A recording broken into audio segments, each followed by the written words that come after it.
Olá, meus prezados irmãos, sejam bem-vindos ao canal da Psicografia. Hoje nós vamos estudar um pouquinho aqui da introdução do Livro dos Espíritos, onde você vai aprender um pouco mais sobre o método, né? O método que Kardec nos ofereceu, nos proporcionou, ditado pelos Espíritos. Lembrando que o que a gente vai estudar hoje é algo que foi ditado pelos Espíritos de luz, pelos Espíritos escolhidos pelo Cristo, o Consolador prometido, e por todos aqueles que buscam na sua evolução, né, as obras basilares do Espiritismo. É isso que eu estou aqui para indicar a você. Então, se você chegou agora no nosso canal, não conhece o nosso trabalho, sejam bem-vindos. Aproveite, curte, comente, compartilhe e clique no sininho para que você receba em primeira mão os nossos vídeos. Então, você que está chegando agora aqui e não conhece um pouco mais sobre mediunidade, a gente vai aprofundar nessa questão mediúnica, né? Então, o médium evangelizado, que tem equilíbrio, que tem conhecimento e responsabilidade, ele pode trabalhar em qualquer lugar. Ou seja, adequadamente com a sua equipe. É claro que você não vai trabalhar no meio da rua, fazer espetáculo, mostrar fenômenos. Não, não é isso que eu quis falar. Quis falar que você é equilibrado, você tem condições de transmitir os recados enviados pelos espíritos, porque afinal de contas, você é um transmissor de mensagem, você é um intermediário das vozes do céu. Os mesmos intermediários que trouxeram, né, para todos nós o método que está aqui no Livro dos Espíritos.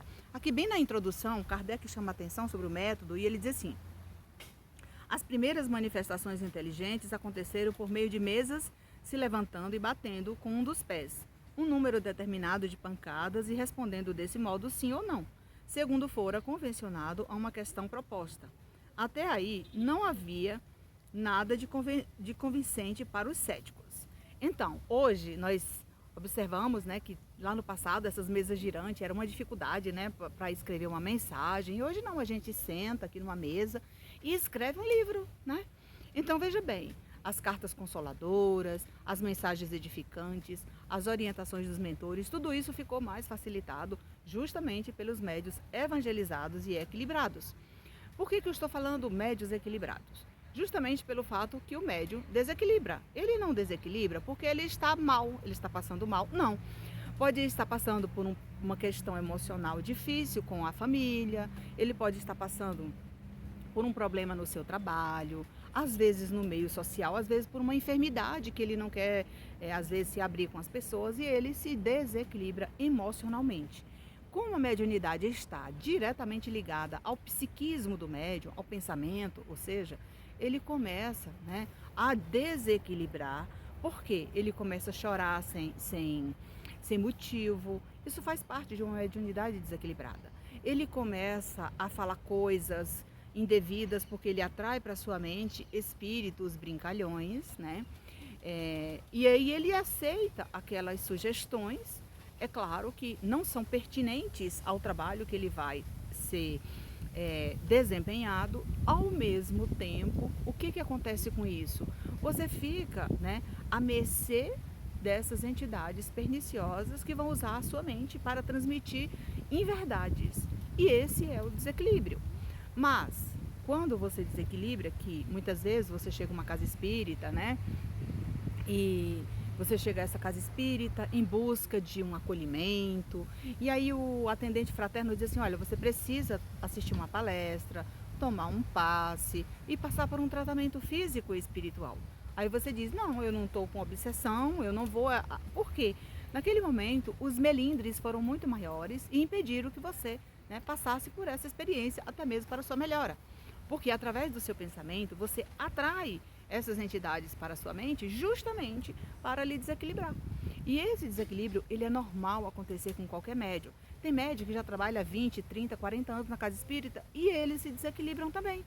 Por quê? O fator emocional, ele é fundamental. Por quê? Porque ele parte do coração, transmite para a sua mente aquilo que você está sentindo. Então, por isso, existe o desequilíbrio mediúnico. E aqui Kardec diz: o objeto móvel, batendo um número de vezes correspondente ao número de ordem de cada letra, chegava a formular palavras e frases respondendo às perguntas propostas. Naquela época era tudo muito averiguado. Hoje não. Hoje você pode escrever e, através da sua cultura, do seu nível de conhecimento, você vai analisar cada cada parágrafo escrito, né? Então, a análise feita por você através do seu conhecimento, além do seu conhecimento ortográfico, gramatical, você também tem o seu conhecimento espírita. Você vai saber que aquele tipo de palavreado ele está destinado à mensagem que foi enviada para tal pessoa ou até mesmo para você, ok? A precisão das respostas e sua correlação com a pergunta causa espanto. O ser misterioso, que assim respondia quando interrogado sobre sua natureza, declarou que era um espírito ou um gênio. Então, naquela época, as pessoas não falavam muito essa questão de espírito, falava sobre os dons, sobre os gênios, né? Sobre pessoas dotadas de uma certa sabedoria. E hoje não, hoje somos médiums, né? Aquilo que lá do passado foi fundamental, foi importante mostrar aqueles fenômenos, porque senão eles não eram validados. Porque se eles não fossem validados pelas pessoas que participaram, pelos pesquisadores, pelos orientadores, pelos físicos, matemáticos, tantos irmãos de alta envergadura, psicólogo, psiquiatra, que era analisado, né? Eles analisavam os sonâmbulos para que aquilo viesse uma mensagem pura, né? Hoje não, hoje tem muita gente que diz, eu sou sonâmbulo, né? E eu trago, às vezes, meu esposo ou quem quer que seja, quando eu estou dormindo, escuta a minha palavra. Mas olha, às vezes pode ser um sonâmbulo que está trazendo um sonho que ele está tendo com um encontro com um familiar do mundo espiritual, né?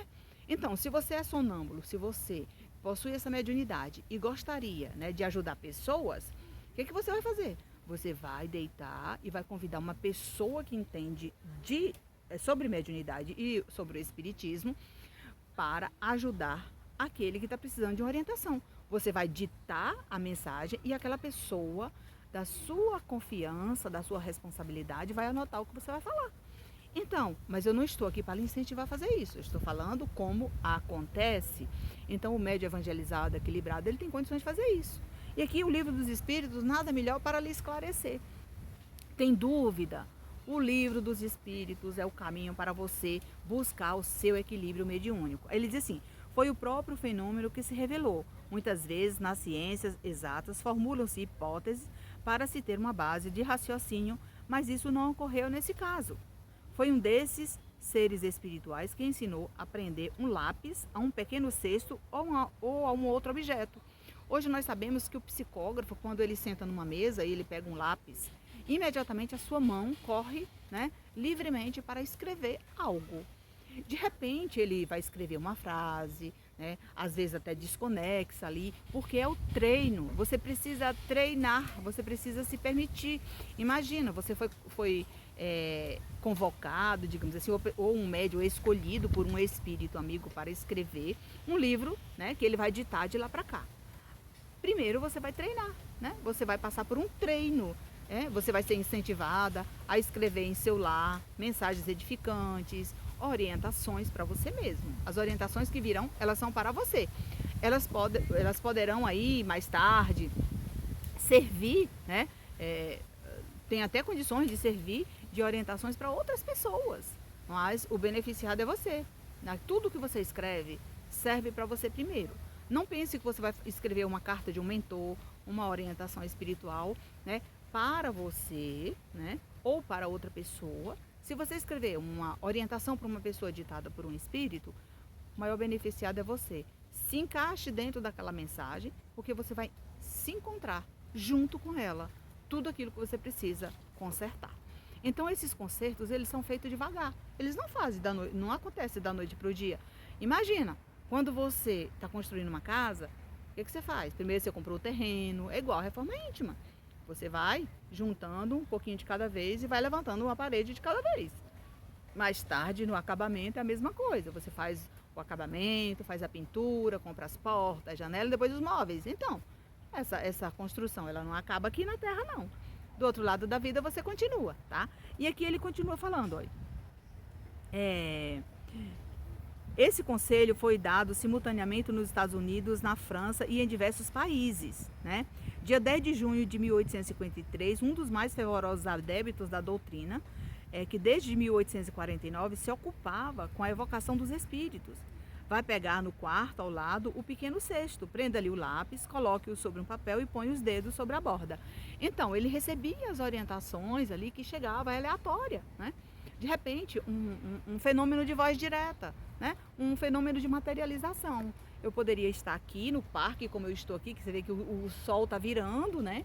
Eu poderia estar aqui, um espírito se materializar aqui do meu lado e me trazer um recado. Normal, eu poderia ver o molde dele em forma de luz. É claro que aqui está muito claro, né? A luz do dia, isso não é permitido. Mas lá, como ele fala aqui, eles estavam dentro de um quarto, num ambiente escuro, onde eles poderiam, né, até mesmo visualizar aquele espírito. E nós estamos aqui nessa mesma condição. Porém, não nos é permitido fazer esses experimentos porque não existe necessidade. Porque já passou daquele tempo. Hoje nós temos a nossa mente, né? O nosso pensamento, junto com os nossos orientadores espirituais, com os nossos mentores, com todos aqueles que trazem para todos nós as orientações que necessitamos. Então, cabe a você buscar o conhecimento para que o equilíbrio mediúnico permaneça aí sempre ao seu lado. Sabe por quê que eu falo do equilíbrio mediúnico? Justamente pelo fato do médium, né, ele ter uma certa sensibilidade acima do normal de outras pessoas. Quando o médium está no estado alterado da consciência, né, ou seja, conectado com os espíritos amigos, ele se sente mais fragilizado, né? Porque ele tem uma energia que envolve todo o seu corpo, a sua mente ela está receptora à mensagem desses espíritos, então por esse motivo ele acaba, né, desequilibrando caso ele não tenha condições naquele momento. Se ele estiver passando por qualquer que seja a dificuldade, é até aconselhado que o médium não trabalhe naquele dia. Ele passe por um irmão assistido no grupo. E tem pessoas que não aceitam, né? Então, se você se encaixou neste vídeo, curte, comente, compartilhe. E no próximo vídeo, a gente vai continuar falando sobre o equilíbrio mediúnico. Fiquem na paz do Mestre Jesus.